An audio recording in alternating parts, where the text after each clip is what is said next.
This program is intended for mature audiences. Parental discretion is advised.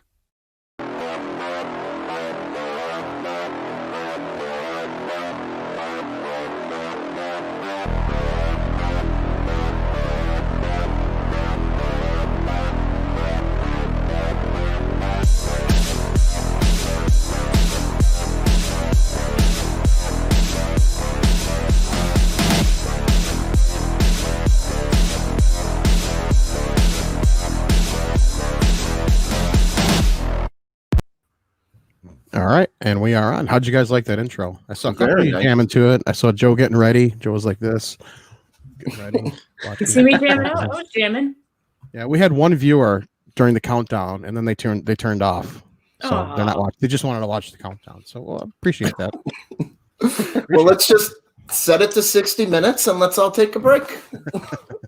That's all we need to do, I guess. Well, Joe Randazzo joins us. Joe, thanks for coming on. No problem. Thanks for having me on. Thanks writer, for the producer, adult film celebrity, superstar. Thanks for coming on. Really You weren't appreciate supposed to tell anyone that part. Yeah, I told you we were going to talk about that. No, I'm kidding. I'm kidding. But your film, Caesar and Otto, I didn't get a chance to watch it, but these two watched it, and they have some opinions on it. So why don't we get into that? What do you think our opinions are? I found that we generally get decent feedback on it. Like, it's very rare that we get anybody telling us like they absolutely hate it. There's a few Amazon reviews and a few IMDb reviews that are hilarious because some people just absolutely despise this movie. Often though, I find that that's not the case, and I'm kind of happy about that. So here's a situation. Molly normally doesn't come on very often, and she requested to be on for this after watching the movie. Oh, so she's just coming out to whoop my ass. She said she has questions for you, Joe. I hated it so much. I can't. No, I loved it. I'm going to have to tell you guys, most of what, loving it and everything, it's Dave Campfield's baby. I was just brought on to help out, so. Okay. Well, you're not supposed to say that. I like being honest about that. It's of all the films that I've worked on, it's the one I'm proudest of. I was just the one where I realized that's all Dave. It's like 90% his, and the rest of us were just blessed to be part of it. Because it was, all right, Chris, call Dave. Call Dave. Get this guy out. Where is he? Okay, so for everybody at home that has no clue what we're talking about, okay. Joe, explain the film to everybody listening. Well, Caesar and Otto's Deadly Xmas is a horror comedy. It's a parody. Molly can't stop giggling. What's that? Molly can't stop giggling. She really liked it. I'm going to turn this up a little so I can hear you guys a little better. Molly can't stop giggling.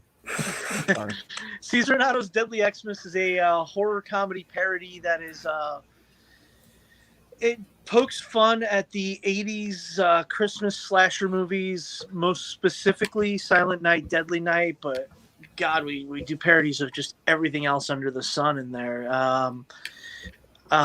We got Linnea Quigley to come back, and we had this all-star cast of just fantastic horror icons like Brink Stevens, Felissa Rose, Darren Miller of CKY, Joe Estevez, Robert Zadar. What's up? Lloyd Kaufman. Lloyd Kaufman, of course. Yep. So yeah, it was a lot of fun. We started. Dave and I started kicking around ideas and story writing and stuff like that in like 2009. We didn't start shooting till like 2010, I want to say, and then finally wrapped everything up around 2012. So it was a fun little movie. It's been now about a decade since we made it. Caesar and Otto kind of reminded me. I don't know if you know what they were kind of based on, but if you watch Beavis and Butthead, not the music video part, but just their antics during the cartoon part, that's what they kind of reminded me of. If I recall correctly, I think Dave is a fan of Mike Judge, so he might take that as a compliment. Dave and Paul Komicki, who plays Otto, created the characters, And before Deadly Xmas, there were 2 other films in the series. One is just called Caesar and Otto, and the second one is now released under the title Summer Camp Massacre, also by Wild Eye Releasing. That was the second one in the series, and they've been doing these characters since I think like either in high school or just out of high school. So it was fun watching them kind of come up with all this stuff. Do you know if there's plans to do the Halloween sequel that was? It's out. Oh, it is. It's out. It's also Wild Eye Releasing. Tiffany Shepis joined the cast on that one. Vernon Wells, and quite a few others. It was again just kind of like this all-star cast thing again. It was a lot of fun. Nice. There you go, Molly. You have something Amazon Prime now. Yeah, we will definitely have to check it out. The DVD with the three of them, or actually all 4, because the fourth movie is an Easter egg bonus. It's like $10. It's under Holiday Horrors Collection, so it's pretty easy to find. I don't think the films are streaming on Prime at the moment. Sometimes they do, and then they just get taken down, and then they go back up later on. But yeah, they were a lot of fun. What I really liked about this movie is it's very rewatchable because some of the joke sequences were so rapid fire, and Molly kept whispering to me, "This is awesome," and I was like, shit. I'm like, "Shut up! I'm trying to catch everything." It was the perfect amount of just cheesy awesomeness, I guess. Like just the perfect balance of cheese. That's fantastic. I love that you guys feel this way about it, because that's kind of how I felt about it the first time that I saw the rough cut. Is I took a look at it and I was like, wow, this is actually something I'm actually really proud of, and actually really proud to have my name attached to. And it started to do really well on the festival circuit. Like it played at Horror Hound Weekend in 2012. Oh wow. And it was part of Elvira's Horror Hunt competition, and we had Joe Bob Briggs, Bill Moseley, and Elvira all really praise it. So it was like a dream come true for us. We're like, oh my god, I can't believe this. Nice. I'm on Amazon Prime right now, and I'm looking it up. I'm trying to look it up and find it. I typed in Halloween Horror Collection, and what's one of the top searches that pops up? The 50 Shades of Grey collection. It's holiday horror. Holiday horror. Yeah, they're just doing your Amazon personalized Amazon. What you might also like is 50 Shades of Grey. That's awesome. I'm gonna have to rewatch this movie because I went in. Oh, okay. Wait a second. So I type in Holiday Horrors Collection DVD. What's one of the first things that pop up? Downton Abbey the movie.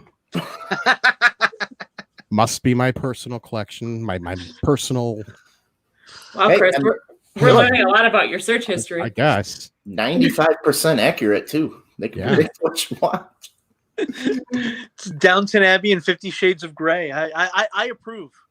You need a little class and a little kink. You're good. That's why he didn't watch this movie. He was too busy catching up on Downton Abbey. So I gotta watch my Downton. Yeah, I went into this movie completely blank. So like the first 5 minutes, I was like, are these guys for real? Is this happening? Like, is this the characters? I wasn't ready for it, It like hits you. So I'm like, I gotta rewatch it now. Like now there was a point like in 5 minutes in, we're like, okay, I get it. Now I'm like when you guys said that Molly came on just to talk to me about this, I was like, oh shit, what did I do? But yeah, usually Molly wants to scold people. When you owe me $8. I don't ever scold anyone. I'm nice. There's gonna be one of those Sally Linus things. You owe me restitution. I want that hour and a half of my life back. Yep. You're so bad. If you would have felt that way about it, I would have been like, you know what, I totally get it. I totally get why you wouldn't like it. I get both sides of it. The people that really like it, I get why they like it. The people that don't like it, I get why they don't like it. So I feel like there's probably no middle ground for this kind of movie. Like there really you either love it or hate it. Yep. There really isn't. It's usually just like most of the time, and I don't know if it's people just being nice to me because it's like patting me on the head, like, oh, good job, you made you made a couple of movies, but this is the Deadly Xmas and Paranormal Halloween and The Perfect Candidate are the three. All of them directed by Dave Canfield, but they're the three films that I'm involved with that get the most praise. So I think it's kind of cool. It says something about how great a director Dave is too, and how great an editor he is, because he wrote. We did some of the writing on the story together. He wrote the screenplay. He directed it, then he edited it. He stars in it as Caesar. So. Dude knows what he's doing. He's one of the best filmmakers I know. Wow, that's high praise. Yeah. What do we got to do to get the Dave, man? Well, what are you doing on the show? I will talk Dave's to him not here, man. I'm setting the stage for him. But yeah, it was a fun little movie. Also, you might recognize my hand, the hand that goes up Joe Estevez's. I'm sorry. I was Dr. Feel's hand double, putting my hand on Joe Estevez's leg because that actor wasn't there that day. That's actually all shot opposite each other. The actor wasn't there that day. I just wanted to get a handful of Joe also. Hey, it's got its perks, you know. If you're gonna drop to no, never mind. I got a question though. When they say we want your hand in a scene, do you like wash it up nice, like check your nails, make sure that it don't chew them for a couple days, Make sure it's camera ready. like George Costanza walk around in an oven mitt? It's gonna be on the big screen, man. You're going from down here to on the big screen. I wish I'd have known because I'd have taken better care of my hand. They told me like a couple minutes before, and it was because I happened to be wearing a shirt that could that could pass for what Dr. Feel was wearing. So they're like, "Hey, he's not here. Can you put your hand on Joe's knee?" Yeah, why not? And that, ladies and gentlemen, is how Joe Randazzo's adult film career started. Yes. Right. In my tiny little apartment in Hollywood. That's all it takes. What was your So favorite part of the movie? your hand has an IMDb page now, right? Probably. What was Molly's question? I didn't hear that. I just asked what your favorite part of the movie was, just in general, or your favorite part that you like contributed, like. My favorite part that I contributed to is the hand part. Well, that too. I got to touch Joe Estevez's leg. I can't. Yes. Estevez. I can't say the name. He pronounces it Estevez. So He's wrong. Oh, he would know. He would know. Yeah, I was like, if anybody would know. My favorite part that I contributed is probably the.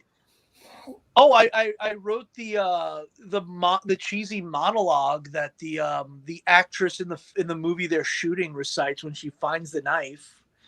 So it's so bad. Like Dave just calls me up in the middle of the night one night when I need really shitty cliched horror movie dialogue. I'm like, you called the right guy for this. I didn't know who else to call. You're the first guy that popped up. First person that comes to mind when it comes to writing really terrible, cheesy, cliched horror movie dialogue was me. And I thank you for that, Dave, if you're watching. But yeah, that's probably my as far as my favorite part overall in the film. I love the subplot with Otto and wow, I forgot the character's name. It's been so long. The car girl. Yeah, Car girl. Yeah. I love that entire subplot. I love the performances in it. I love the way they're shot. I think they look great. They actually feel kind of real at points. So I really love those. Yeah, Otto was a ladies' man. Yeah, that's kind of a recurring gag if you watch all these movies. And if you are watching this live, I did put a link in the comments to the Holiday Horrors triple feature. I did find it. You So if won't you want to think buy this, Beautiful. you can buy it. Beautiful. I want to watch the rest of them now. I mean, That means we're gonna watch the rest of them because Molly wants to. I gotta get a couple of them up to Chris. I'll see. I know I'm going to be getting a bunch from Wild Eye at some point soon. I was actually going to order them and bring them up to Twisted Dreams this year, but then everything that happened in 2020, so I was like, maybe send them up by us, and we'll be sure to do a review of them. I'll get you guys a bunch of copies. I was going to order them from Wild Eye. When I do get them, I'll get a bunch sent up to you guys. Awesome. So yeah, you guys will be able to take a look at them. The other films are also really fun. I just felt like it's a month or so before Christmas, and I'm on this podcast, and we were going to talk about Lloyd anyway, and I'm like, Lloyd's in this movie, and I think he's got the funniest cameo out of anybody in this movie. And he actually didn't see the movie until February of this year. It's been out for nearly a decade. Really? And he just saw it now. And he was up here for C2E2, and I gave him the DVD because he had told me he had never received one. So I was like, oh my God, that must have been an oversight. I promise you I'll get you one. I went and pulled one out, gave it to him. The next morning, when I saw him at C2E2 the next day, he was just over the moon, beaming about it. So I'm really, really happy with how he responded to it.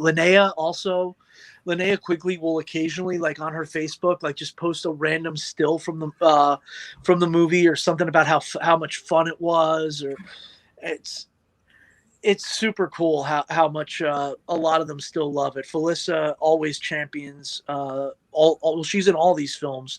She champions all of them all the time. So the fact that a lot of these actors who we all grew up idolizing, like, love the movie so much just means the world to me. I bet. It looks like it was a blast to film. And like even with all the reshoots. Yeah, I mean, actually, I do have a funny story about picking up Robert Zadar at the airport.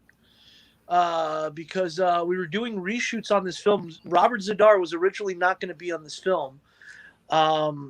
We were shooting the short film, The Perfect Candidate, which I'll send you guys the link to that because we predicted in 2012 that a certain Donald Trump would be president of the United States. I'm sorry. But we were shooting that film, and we had flown Robert Zadar into LA. And when we went to pick him up at the airport, the car that we had taken to pick him up started smoking as we were waiting for him. So now I had to go to Robert Zadar's hotel room, which the budget was so tight that we couldn't afford to get him a cheap motel room. I had to use all my Hyatt rewards points to get him a good hotel room because I couldn't afford to pay anything. And Robert Zadar, the next day, we were shooting Perfect Candidate in my apartment because we had lost all the locations for Perfect Candidate. Lost every single one of them the day before because the studio we were going to shoot in double booked itself. So we had to rewrite the entire screenplay and make it so that we can shoot the whole thing in my apartment because we had already flown Robert Zadar out. And while we were on set, that's when we filmed Joe Estevez's cameo because he's the lead in The Perfect Candidate. And we had Robert Zadar on set, and he was like, well, what about me? I want to be in this movie. And I'm like, you don't leave Robert Zadar out of anything. You do not leave him out. No.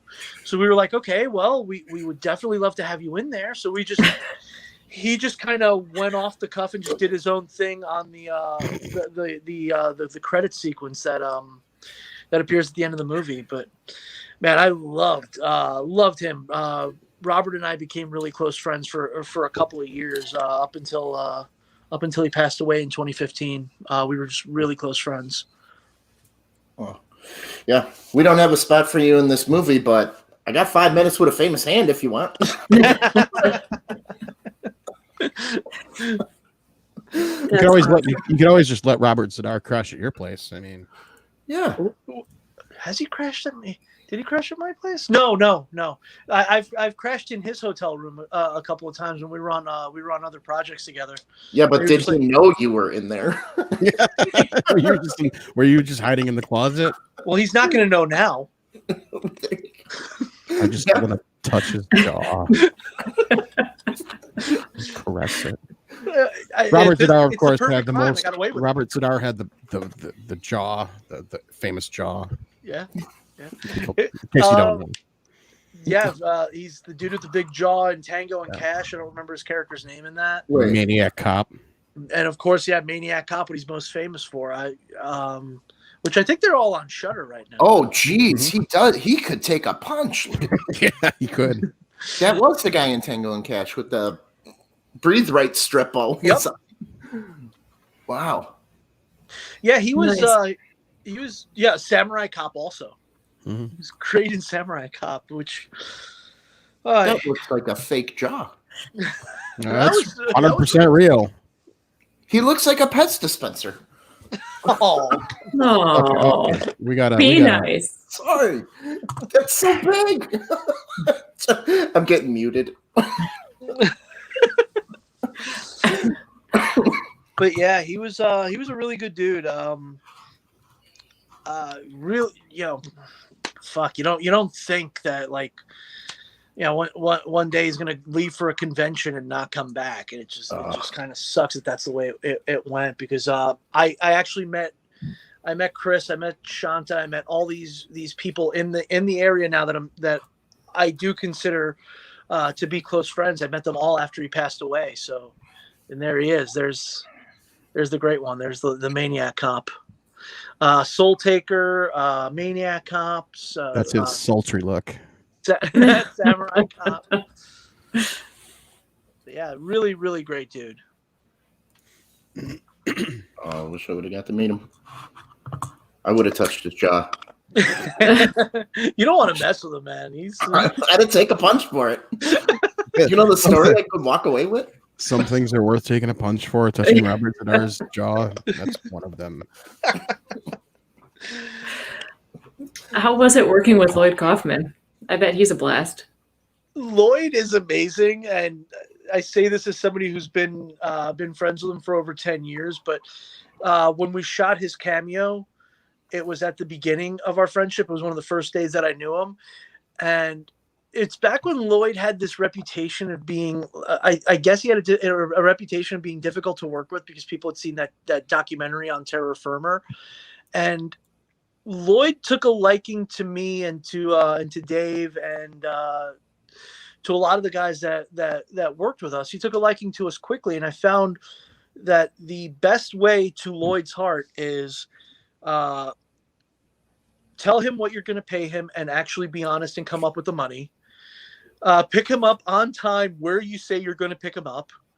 Get him to set safely. Take care of everything you got to do, and get him offset and try to get him home in the time that you promised him. So amazingly, the moral of the story is if you keep your word, Lloyd loves you. Now, Lloyd was going to be our guest this year at Twisted Dreams, and unfortunately COVID hit and that all got called off. So hopefully But we did still get to talk to him. Yeah. I think he liked us. Did he, Tom? I think he did. I think he liked me. Probably. Now, with his part in the movie, was he going for like a kind of a parody? Because he came off as like the grandpa that read the book in Princess Bride. Like when it started, he was all nice like that. That then he goes into that story and kind of takes the Christopher Walken Pulp Fiction angle of it. Well, have you? Are you familiar with Silent Night, Deadly Night? I am not sure. I saw it in the theater when it came out. I was like 12. Okay. We crossed picket lines. We crossed picket lines to see that movie. Oh, I heard about what the release was like. There's Lloyd's character is based on the grandfather in Silent Night, Deadly Night. Oh, I do know this movie. Okay. Yeah, yep. Who tells the little boy, who tells his grandson that who's looking forward to seeing Santa Claus. That Santa Claus, he brings toys to the kids that have been good, but to the kids who have been bad, he brings pain and punishment. And then that night, the kid sees his parents murdered by a maniac dressed in a Santa suit.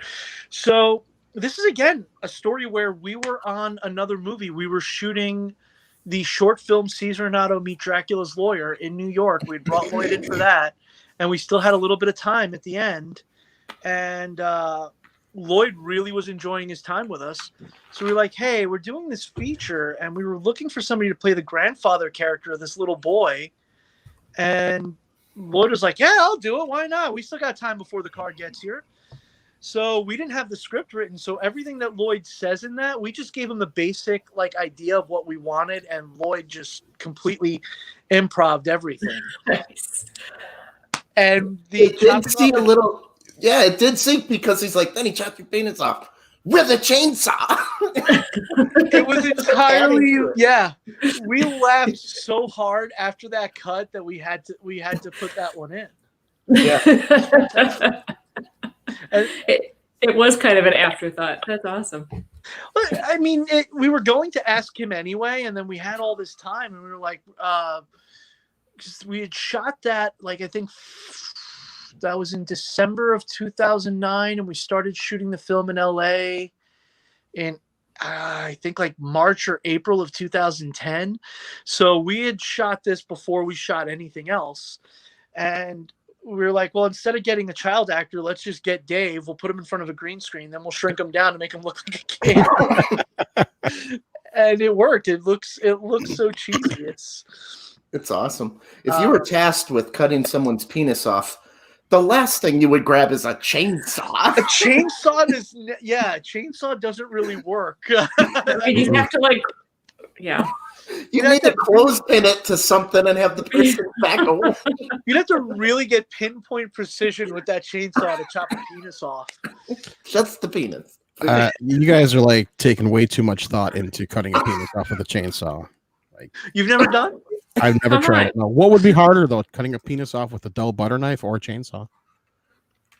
How are you getting judged on how it looks at the end? Because you can just mangle the whole cluster.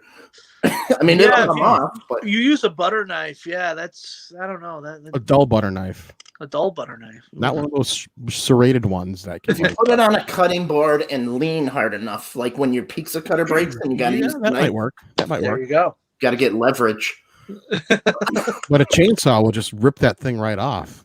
It'll be a lot less painful with a chainsaw. How can you even talk about that without ugh? If the guy was hard, it'd be easier. But who's going to be hard when you hear that noise and you know what's coming? You haven't seen Joe's adult films. There you go. I'm kidding. Where are the links to the adult films? Joe has not made any adult films. I need to put that out there. I don't want people bugging Joe for links to his adult films. Yet. He's not made any yet. Coming up. If you want that, put a comment in the comment box and send Joe an email. Oh. I got to get a luchador mask. Still gonna know.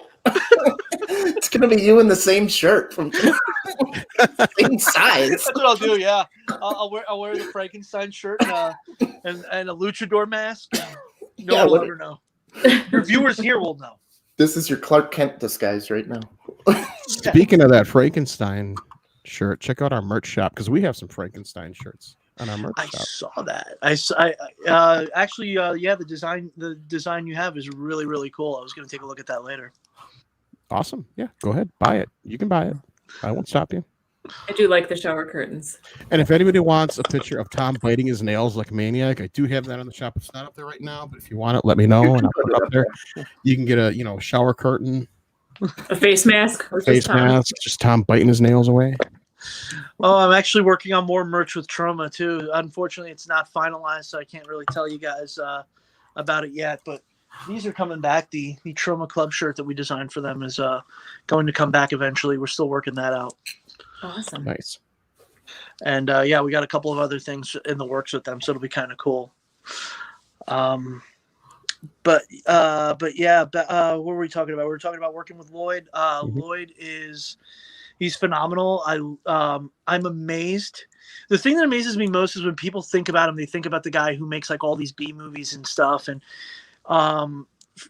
your interview actually with him a couple weeks back actually went pretty in depth, and there was a lot of discussion of like what he was, what he grew up watching, and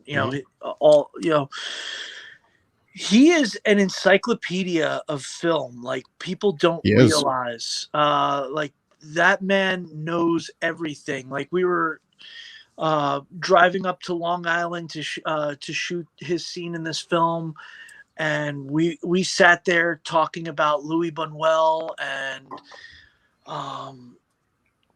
he worked on Saturday Night Fever, he worked on Rocky, he worked with like all these like fantastic filmmakers and actors and everything. So people associate him with like these cheesy B movies and with stuff like that, but the guy knows. He's probably forgotten more about film in the last in my lifetime. Since 1981, he has probably forgotten more about film than I can ever know. Yeah. I like sitting there picking his brain for like 10 minutes. You realize you're in an entirely different realm with someone the likes of which you don't really know. Like, so I'm always amazed when I talk to him about movies. Not Yeah, just movies. He seems like just a very overall sharp, witty, just fun guy. Oh, he is. He absolutely is. I mean, he went to Yale, so he's got to have a brain in there. So Yeah, and he's like the #1 supporter of indie film too. I don't know anybody that supports indie film like Lloyd Kaufman does. Absolutely, he's willing to give you a shot, no matter no matter what. He's always I've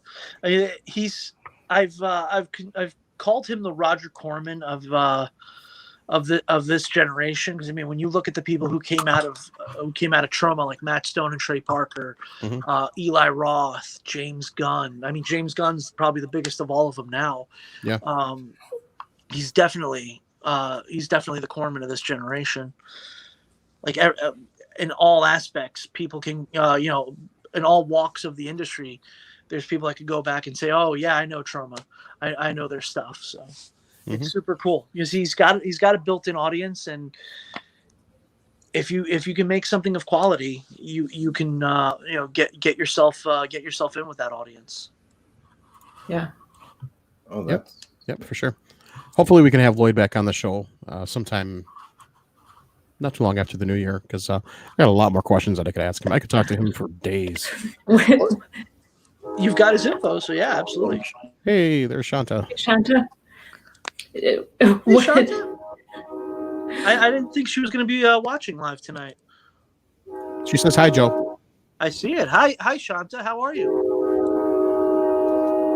Someone near a train station? Yeah. I'm gonna call you Boxcar Willie. So it's like the train has to blow its horn just to let Tom know that it's passing. That's the only reason they blow it. Hey, he's on a podcast. Screw him. So we're in between two train tracks right now. Oh, that must the be other the one. other one. You reminded them. That jerk Tom's doing a podcast. All right, I think the train's passed. All right. Oh, You never know. It could not be done yet. Oh, Always fun. Sorry. sorry about that. No, that's I'm so deaf to them just to a point that I didn't even realize Tom already had his mic muted. I was Sorry. a good boy. I didn't realize until Joe called me out that there were trains. I was like, oh, crap, that's me. Sorry, I didn't mean to do that. It was just weird that I just heard these train horns going. Like, man, yeah, Joe lives in Chicago, so he just hears gunshots and screams. Hey, I was just in Chicago.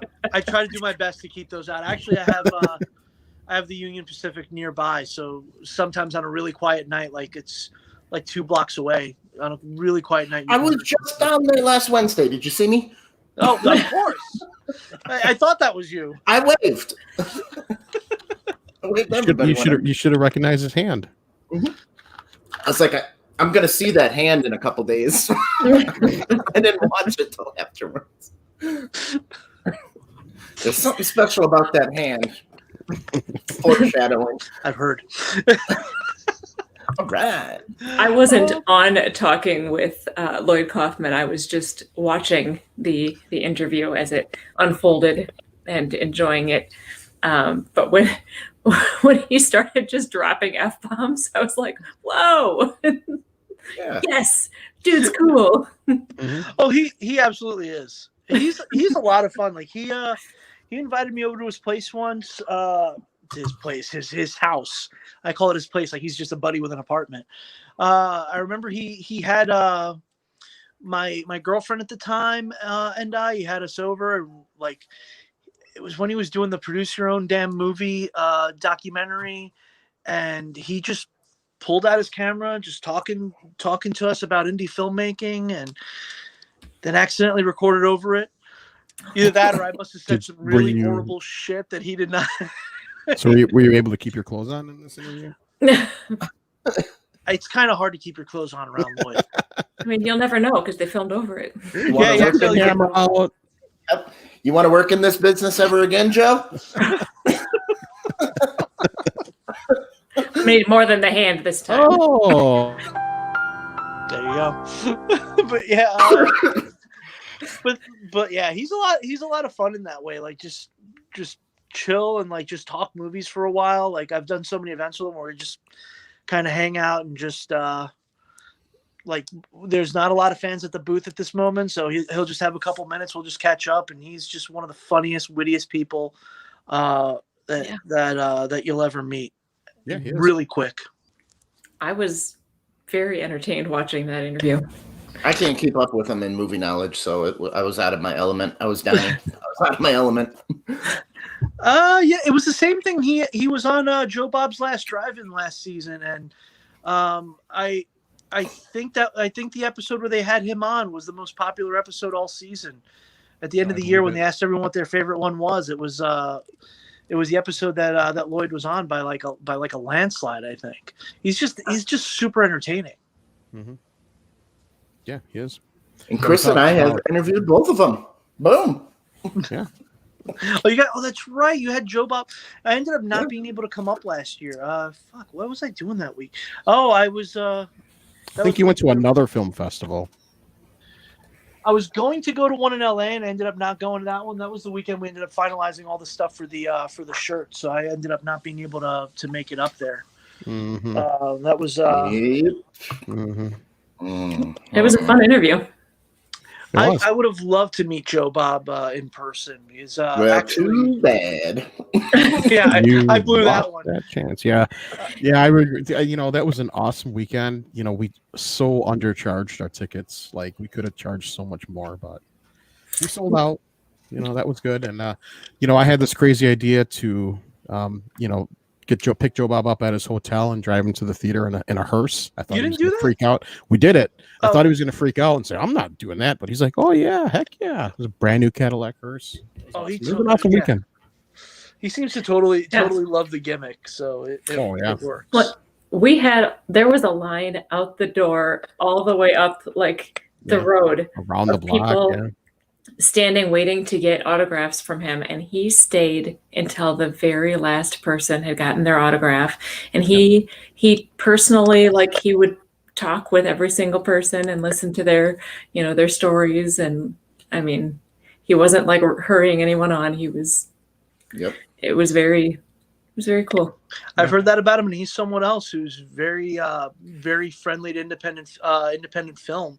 When he made that little speech at the beginning of the year on his show about, I want to see your movie, he does mean it. When Deadly Xmas came out, he was one of the people that. Oh wait, Bill Moseley was the other one. It was Bill Moseley, Joe Bob, Elvira. They were all just so cool about it. He was one of those people that just.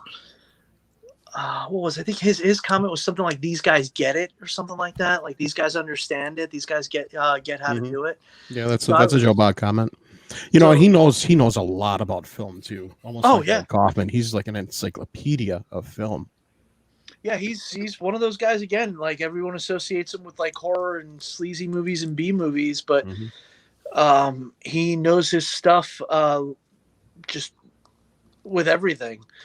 I've never met him in person. I've read his books though, and there's nothing he doesn't understand about cinema. Which is why last year when there was that little uproar because he made some comment on Twitter about how political political messages don't belong in horror films, or they never were in horror films in the 70s and 80s. I'm like, people jump down his throat for that, and I'm like, you guys have clearly never read his work, because if you read his work, you'll know he understands political subtext in films. He was playing his character, and everyone just kind of jumped down his throat over it, which was really unfair.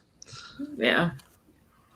You're always going to get people like that, though. Yeah, I don't think you can say anything on Twitter without people taking it the wrong way. Or without some people taking it the wrong way. People just sitting waiting to pounce on something to be, you know.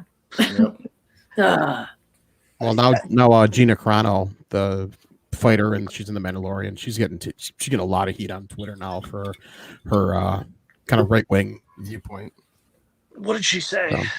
So, she's a Trump supporter. She's an anti-masker. You know, that kind of stuff. Anti-masker, I could see. I could definitely see somebody deserving to kind of get shit over that, because I'm like, I know too many people who have caught COVID, and Joel Reed, the filmmaker of Troma's Blood-Sucking Freaks, passed away from it. Yep. I've had so many friends get it. I've had aunts and uncles get it. So yeah, if you're going to be an anti-masker, then I've learned not to even engage with them on social media. Like I made one anti-mask post. I lost like 10 friends. Like whatever. Well, it seemed like it was somebody who made an anti-mask post on one of yours. I think that's how it went. Like it could have been. I don't know, but usually my rules are on social media. I don't talk about politics and I don't talk about religion, because you will never change people's minds on either of those subjects. So it's not even worth arguing. Yeah, I don't either. I don't respond to them. I don't post them. Yeah. We don't do it on our podcast. We don't. Yep. No. I kind of feel like wearing a mask during a pandemic shouldn't be a political issue, though. So, I don't know. Yeah, we're getting to that point where like I might piss off some of your viewers, so I'll stay away from that. My views on it are clear, so I'll leave it at that. I don't want to knows what he's doing. I just shut my mouth and look pretty, and you guys, no one to quit. I bury myself, yes. So what do you got coming up? What are you doing now? This coming weekend, I will be on the Literary License podcast. We will be discussing the 1954 movie Them, and also Eight-Legged Freaks. And the director of Eight-Legged Freaks will actually be on the podcast with us. Right before I came on here, there's Ron Perty. Ron, hey, Ron. Congrats on your films getting release dates on Troma now, Ron. Just before I came on here, I was messaging Chris because I'm in the midst of. I finished 2 drafts of one screenplay during the first lockdown, and I'm on the second draft of a slasher screenplay now. And 3 of the characters are live streamers on that have their own YouTube channel, and I was asking Chris about what that's why you're asking me? That's why I was asking, because there was something there was a scenario that I was writing in the screenplay, and I was like, what kind of thing would they be doing? It's the second draft. The first draft I was really unhappy with, so my co-writers and I went, we got to do a page 1 rewrite on this, and I just started the second draft today. What else? What else am I doing? I'm doing some other stuff with Troma for merchandise. Like everything's just still too early in the development to really give you much, because anything that I'm doing right now probably isn't coming out for a long time. Besides that, that's those are the things I've been working on. A couple of screenplays. One of my other screenplays from 2009 called Ripper was optioned during the first lockdown. So hopefully something moves with that. Hopefully that's executed soon. So, but yeah, that's really it. I'm doing stuff on spec. If anyone wants to hire me for anything, you can totally get in touch with me and do that. But yeah, a lot of things are slow right now. I'm just focusing more on writing because I can do that from the comfort of my home and not violate any any social distancing Yeah. protocols or any. I'm not familiar with Ripper. What's that about? It's a screenplay I wrote about modern day Jack the Ripper murders, and it was picked up. I'm not sure. I don't know if I can say who, so I'm going to. But it's a production company that's put out some stuff recently. You can tell us, Joe. You can tell us. No one else That's is so here. secretive. We won't tell anyone. We won't tell No anyone. one else will know. We're asking Dave anyway. He'll tell us afterwards. Yeah, well, he's actually producing a film in Nebraska right now, or they were up until last week. Who the hell makes films in Nebraska? People who are working without a huge budget. No. Okay, I can think. I guess. Signs maybe was filmed in Nebraska. Maybe. You gotta. Yeah, go ahead. I was just gonna say, Ron's got an interesting Saturday night. Signs. I gotta watch Field of Dreams. his interview with the Mads. Actually, I saw that he did that over the weekend. I was gonna try to catch it live, but then I got sidetracked with the writing, because once I get in the zone, I don't really like to come out of it, because I never know when I'm gonna be in that zone again. Like today, I get that too. Signs was filmed in the UK. Really? Wow. Okay, let's look up what's filmed. Oh wait, and Oxford, Pennsylvania, New York, England. Yeah, England, Pennsylvania, and England. Oh, I totally believe it. They probably shot that all over the place. They had the money to go wherever the hell they wanted. When you can afford Mel Gibson, you can afford. I guess. About Schmidt was filmed in Nebraska. Who the hell cares about him? And that's like the worst Jack Nicholson movie ever. About Yeah, but- Schmidt. Didn't we get some nice boobage in that? Kathy Bates. Yeah. You call that? Yeah. That's why they had to go in Nebraska. That no other state would No allow other it. state will let it. You can't unsee that. I'm sure you'll find some. You gotta watch some of Joe's adult films. You see much better. His first one was called Yes. The Hand. It's just Joe caressing. I think I just watched it. It's just me caressing Joe Estevez's leg for half an hour. I'd watch it. And they replay it 3 times so you get your money's worth. God, if Joe he will kill me. I love it. Oh. But he's someone else he's fantastic. Like once he saw the writing that we did on Perfect Candidate, and then he saw how it came out, he's another one that champions me everywhere, tries to get me work wherever he can. Super cool dude. So did you get screen credits for the Feely hand? It's on there. Yeah, it's Feely Hand. Yeah. during one of Robert Zadar's monologues. It says Dr. Feel's hand double, Joe Randazzo. So on-screen credit. I'm looking you up. Oh man, that's awesome. I don't know if it's listed on IMDb. You could probably submit a. Oh, it's not listed on IMDb. If it's not, then It's not listed on IMDb. It didn't happen. It is on the film itself. If you one of the clips that's like a close up of, I think, Robert Zadar's face.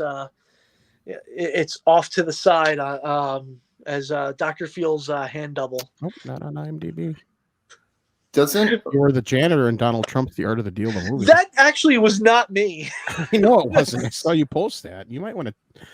Well, I suppose that's a submitted parody. That's a parody. They don't, I wouldn't want to be associated with Donald Trump right now if I were you, but the odd thing is, that's going to lose you jobs, dude. That's going to lose you jobs. Well, it was written by Joe Randazzo, who is also a writer, also from Brooklyn, also around the same age as me. That's right. You posted And that on Facebook. That's yeah. why we get, like, IMDb gets us confused all the time. Like right now I have a There's also a fruit and vegetable market of Joe Randazzo. well, yeah, them Well, too. Jesus, I'm wondering. you worked with Johnny Depp, Ron Howard, Alfred Molina, Pat Yeah, if I Oswalt, Jack worked- McBrayer, Henry McBrayer. Oh my God, the list goes on. Right? But you worked with Johnny Depp? No. Johnny Depp was Oh. Donald J. Trump, and this. Oh my God, I got It was a Funny or Die parody. Oh my God, that's Johnny Depp as Donald Trump. Yeah. What? Show it. Hold Oh, on, no. hold on. What? There you go. We got to see this. That's Molly's hall pass. Johnny Depp. Bullshit. It's on Funny or Die, I think. That Right is not there. Johnny That's Depp. Johnny Depp as Donald Trump. Oh, He shit. is. I gotta see this now. Good job, Joe. IMDb also credits me with a. Johnny Depp has range, man. If you look up the awards page on my IMDb, most of them are correct, but there's they gave me a WGA award that's actually not mine. So, this is Sidar's good at Maniac Cop that went way too fast. Oh, sorry. Doesn't say a word. Yeah. He was going to have a cameo. Doesn't in the have to say a remake, word. His too. jaw says everything.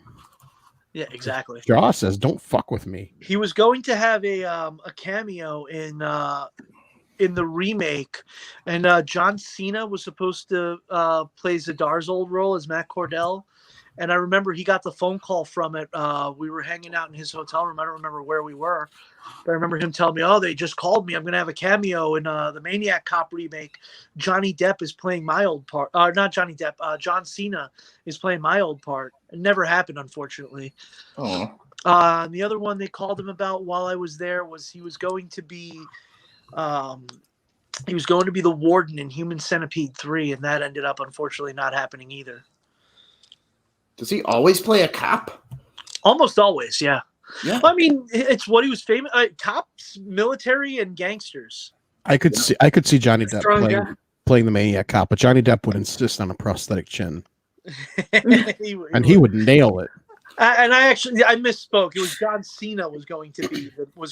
I know. Maniac Cop. You corrected yourself. I'm I just did, saying okay. that Johnny Those Depp two would are be different. like the perfect Maniac Cop with the prosthetic chin. And Johnny Depp would be so much fun to watch in anything like that because he would just completely lose himself and it'd be a blast. I loved him in Tusk. Like Tusk was freaking hilarious. I love that movie. Oh my god, I Right. saw that with Not sure about Tusk. Kevin Smith. Did you see Tusk? Yes. Yes, it Dude, traumatized me. I had to see that in the theater. I love that. It was creepy and it was just awesome. No. Mm-mm. I was living in LA when that came out, and Kevin Smith was actually in the theater during the screening, which was really cool. I think we talked about Tusk before. Yeah, that would have been awesome to see that with Kevin Smith. I've been trying to get Kevin Smith at the festival, but he's a hard dude to get a hold of. You probably have an easier time getting Jay Muse than getting him through Jay Muse. No, that's true. That's true. Maybe I'll try Jay Muse. Nobody cares about Jay Muse. Yeah, it's kind of like what we're doing. We're getting Dave through Joe. Yes, So I'm the conduit to getting other people. So yeah, that's how it works. I do have a couple of mutual friends with Kevin Smith, so message me later, Chris. I'll see if I can help you all. I'll do that. on that. Oh heck yeah. I know people that know people that know people, so it's not like. He also talks about the first film in the Cesar Renato series, Summer Camp Massacre, on one of his podcasts. Because we got him a copy of Summer Camp Massacre when Dave ran into him at the airport once. Kevin Smith? Nice. Yeah, he's a big Nice. Sleepaway Camp fan, and we when Summer Camp Massacre was made, it's a big Sleepaway Camp parody. So we made sure he got a copy, and he talked about it briefly on his podcast. That's awesome. Oh, that's awesome. Mm-hmm. But yeah, I'll get you in touch with a couple of people who might be able to help you out with that. Excellent. All right. Well, I guess that's all that we have time for. Joe, did you have any last words that you'd like to leave with us? Shit, piss, fuck, cunt, cocksucker, motherfucker, tits. I would expect no less. All right. Joe Randazzo. Joe Randazzo, thanks for coming on tomorrow. Oh, Join us. wait. Watch.trauma.com. No, he He doesn't know how to end it. Lloyd will murder me if I don't mention watch.trauma.com. All right. If you're watching this on YouTube, give us a thumbs up because losers click the thumbs down and hit that subscribe button. Join us tomorrow. Max DeVille joins us and we're going to talk about his new comic venture, Mary Machine Gun. Till then, have a good one.